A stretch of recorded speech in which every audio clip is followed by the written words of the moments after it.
Stop translating in your head. Seriously, just stop.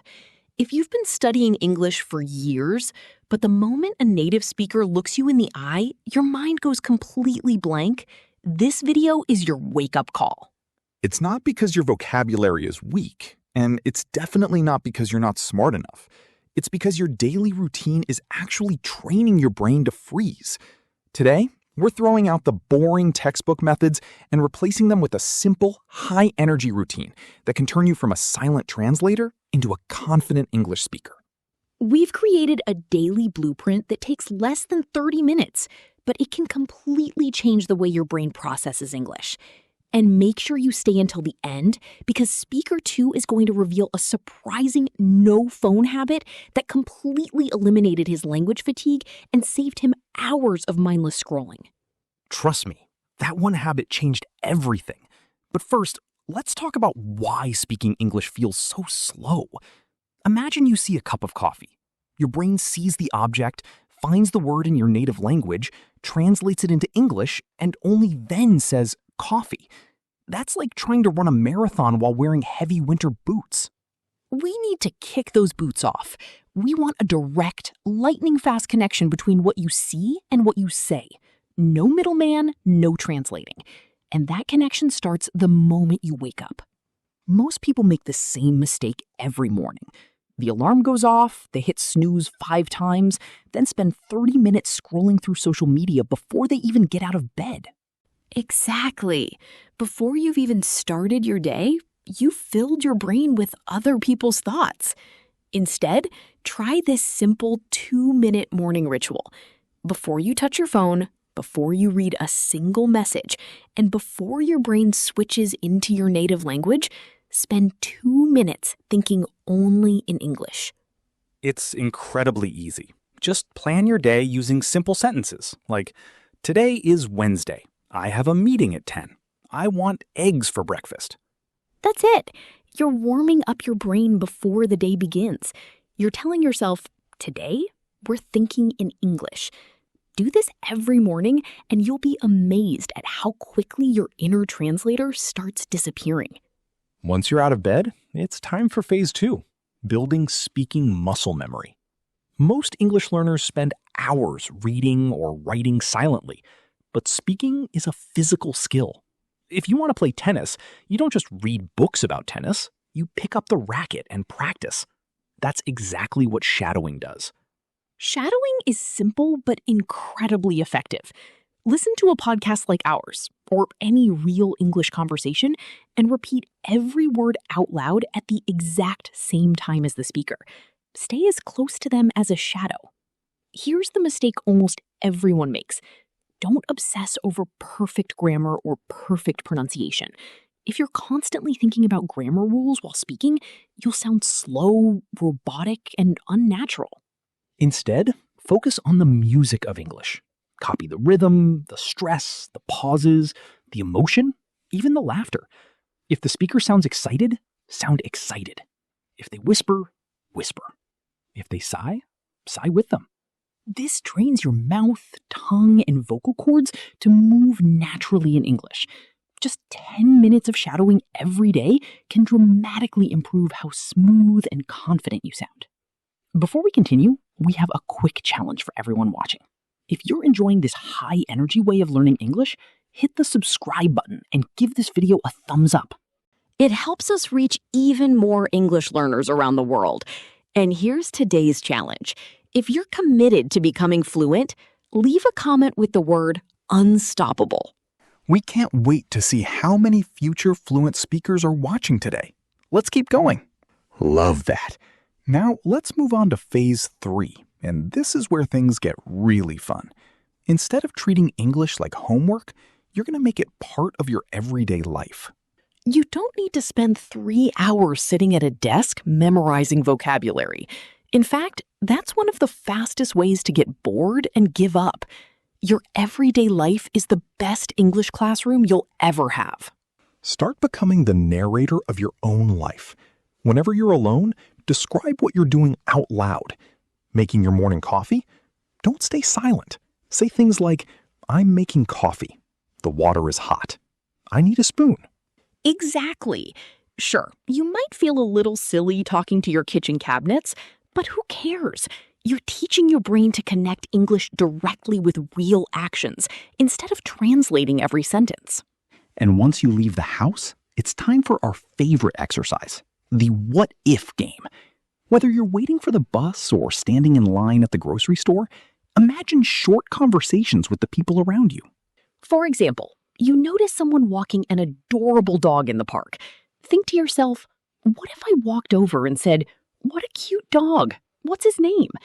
You're mentally rehearsing a real conversation, so when that moment actually happens, your brain already knows what to do.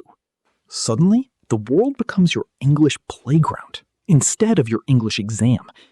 But now, let's talk about the hardest part of all. The moment you actually have to speak to another person and your brain suddenly freezes. There's a famous productivity saying, "Eat the frog." It means doing the hardest thing first because everything else feels easier afterward. For English learners, the frog is speaking first. It's starting the conversation you've been avoiding. Don't wait until you feel confident. Confidence comes after action, not before it. Exactly. Force yourself to eat that frog. Order your coffee in English. Ask a stranger for directions. Start a short conversation with a cashier. Every uncomfortable conversation is another level unlocked. But what if I'm talking to someone, trying my best, and suddenly I forget a really simple word? My brain freezes, there's an awkward silence, and I feel completely embarrassed. That's when you use our favorite strategy, the description trick. Stop trying to be a walking dictionary. If you forget a word, don't panic. Describe it using the simple English words you already know. Now, just like we promised, let's talk about how to protect your brain after a full day of practicing English. After hours of thinking, listening, and speaking in another language, your brain is naturally going to feel tired. That's completely normal. We call it language fatigue. Language fatigue is real, and if you ignore it, you'll eventually burn out and lose motivation. That's why your brain needs a clear signal that today's learning session is over. In other words, you need a finish ritual. My favorite finish ritual is incredibly simple. I put my phone in a drawer and go for a walk without it.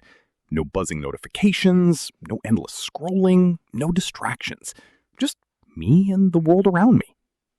When you leave your phone behind, something amazing happens.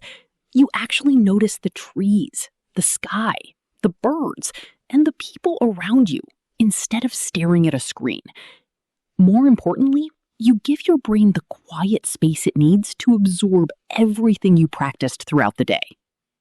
And if you still want some English in the evening, don't force yourself to study grammar. That's the perfect time for passive learning. Watch a movie with English subtitles, listen to a podcast while cooking dinner, or enjoy your favorite English songs. Let the language flow naturally, without worrying about translating every word. Here's a funny real-life example. A friend of ours was shopping in another country and completely forgot the word eggs. Instead of giving up, he beaked over to an employee and asked, "Excuse me, where are the chicken circles?" Chicken circles! That's absolutely unforgettable. And the best part? The employee laughed, understood exactly what he meant, and showed him where the eggs were. Mission accomplished. That's how confident communicators think. If you forget the word refrigerator, say the cold box where we keep food. If you forget hairbrush, say the thing you use to fix your hair. Use the words you know instead of worrying about the ones you don't. And here's the secret. Native speakers do exactly the same thing. We forget words too. We don't stop the conversation. We simply describe what we mean until the other person understands. Once you realize that, a huge amount of speaking anxiety disappears because you discover you already know enough English to keep almost any conversation going.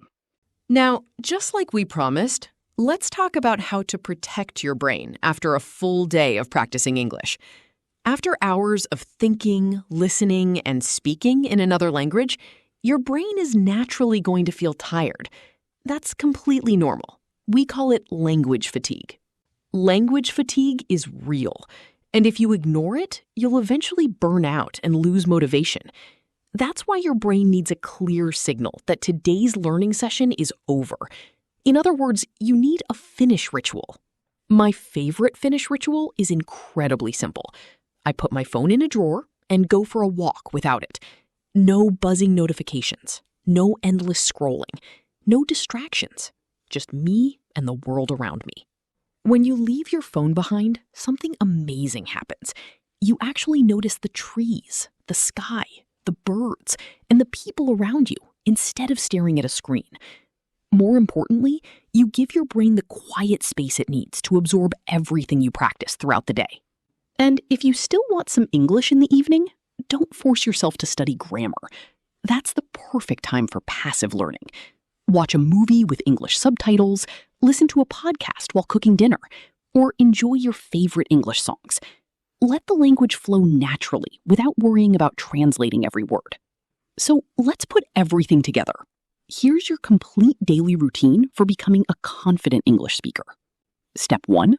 Start your day with the 2-minute morning routine to switch your brain into English mode.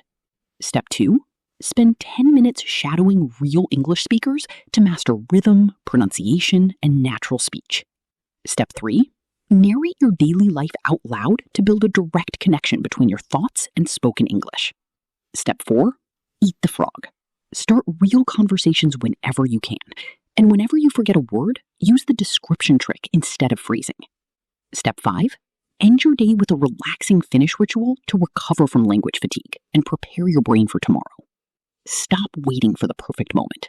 Stop waiting until you feel confident. Confidence is built through action. Start this routine tomorrow morning, stay consistent, and you'll be amazed at how quickly your English begins to feel natural. Before you leave, we'd love to hear from you.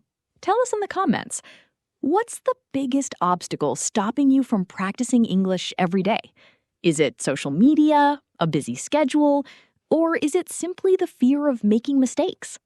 We read every single comment, and your stories inspire our future videos, so don't be shy. We'd love to hear from you. And if you found today's lesson helpful, make sure to like, subscribe, and share this video with a friend who's ready to stop translating and finally start speaking English with confidence. Thanks so much for watching. Stay curious, stay brave, keep practicing, and we'll see you in the next episode of the Everyday Words podcast.